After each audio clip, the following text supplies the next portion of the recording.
dnes, teda 10. apríla, v hoteli Kaskády na Sliači politická strana Únia, strana pre Slovensko, predstavila svoj volebný program na programovej konferencii, takže z tohto dôvodu sa uskutočňuje dnešný tlačový meeting. Dovolte mi, aby som privítala predstaviteľov strany Únia. Začnem pánom Milanom Cilekom, predsedom strany, ďalej pán Branislav Záhradník, líder kandidátky volebnej, a ďalší lídrovia z volebnej kandidátky, pán Boris Kolár, pán Pálo Haďari, pani Zuzana Martináková a takisto aj pán Robert Nemčič. Takže nech sa páči, ja by som dala teraz slovo hosťom, aby sa prihovorili a v stručnosti teda predstavili alebo uviedli dôvod dnešnej tlačovej besedy alebo tlačovej konferencie. Nech sa páči. Takže možno ja začnem. Myslím, a máme za to všetci, ako tu sedíme, že práve dnešná programová konferencia a samotný program strany Únia pre Slovensko je jasným dôkazom toho, že sa vieme spájať. Je to prierez programov zúčastnených strán. Mnohé iné strany tvrdili nie práve v najďalšom období, že sa vedia spojiť, a nie je tomu tak.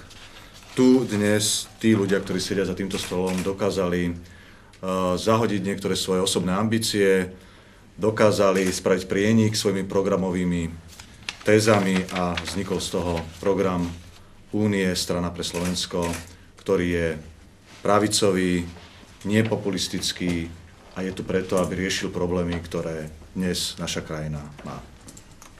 To je z mojej strany všetko. Možno by som poprosil potom Bráňa. Takže poprosila by som teraz zase v poradí pána Bráňu Záhradník. Ďakujem pekne.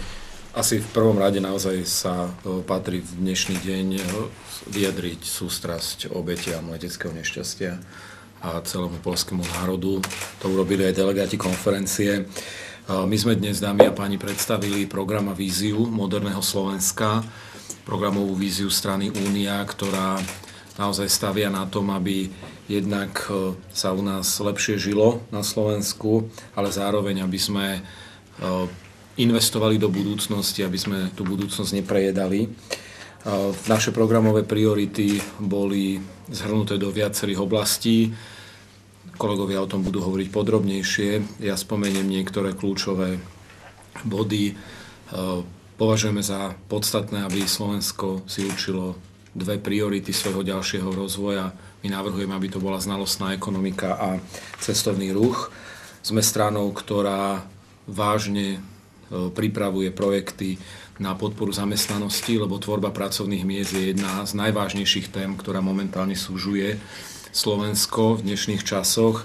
Sme presvedčení o tom, že pracovné miesta sa nevytvárajú v štátnych organizáciách, ale že ich vytvára ekonomická, hospodárska sféra. Považujeme za dôležité, aby sme prišli s opatreniami, ktoré budú zlepšovať podnikateľské prostredie, vymáhateľnosť práva, ktoré budú dávať potrebné impulzy do ekonomiky vo forme znižovania daní, návratu k paušálnej dani pre živnostníkov. Ďalej je dôležité, aby štát, najmä v čase krízy, začal sa správať ako riadny hospodár, aby ubral z výdavkov, ktoré dnes financuje zhruba v úrovni 10%.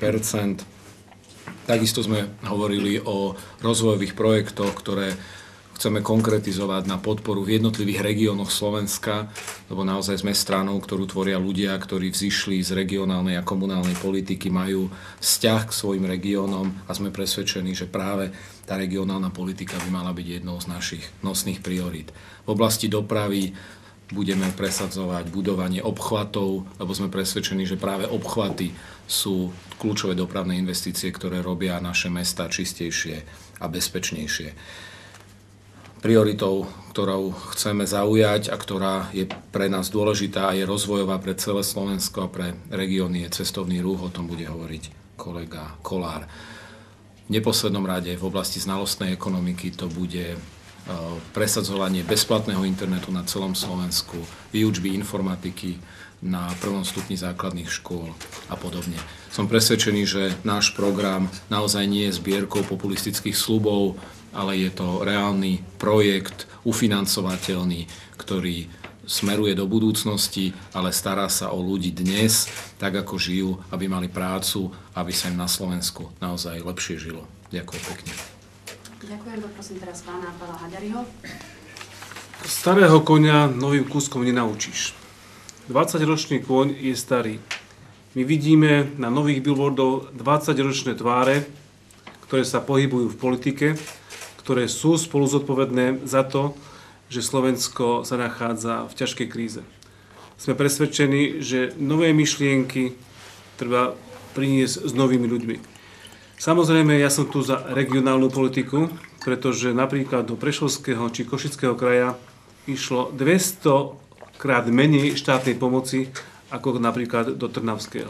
Tu je potrebné, aby nová vláda podporila konkrétne regióny v konkrétnych projektoch.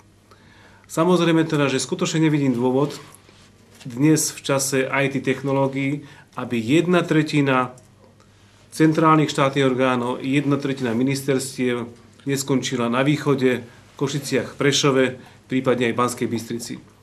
Keď som to tak spočítal, tak je možné, aby sa tam vytvorilo nejakých možno 2 až 3 tisíc nových pracovných miest, priamých, a samozrejme nepriamých je to asi 3-krát toľko.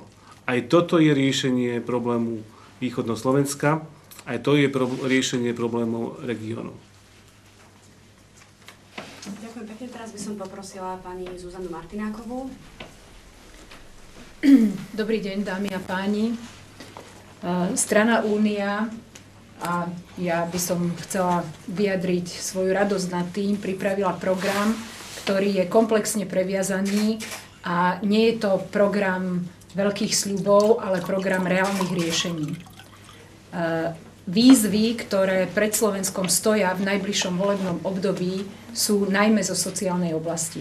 Je to vysoká nezamestnanosť a riešenie pracovného trhu a riešenie vytvárania pracovných miest a potom celková sociálna situácia, najmä mladých rodín a seniorov. Toto sú najväčšie výzvy, pred ktorými Slovensko stojí, a program politickej strany Únia, strany pre Slovensko, na tieto výzvy odpovedá.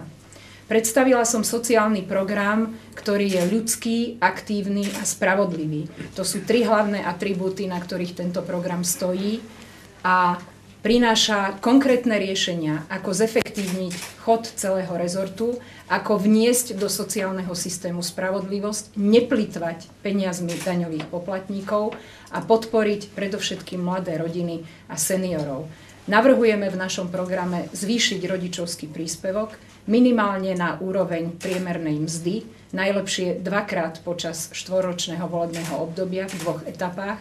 Navrhujeme ako odpoveď na problém bývania mladých rodín šrotovné nabyty.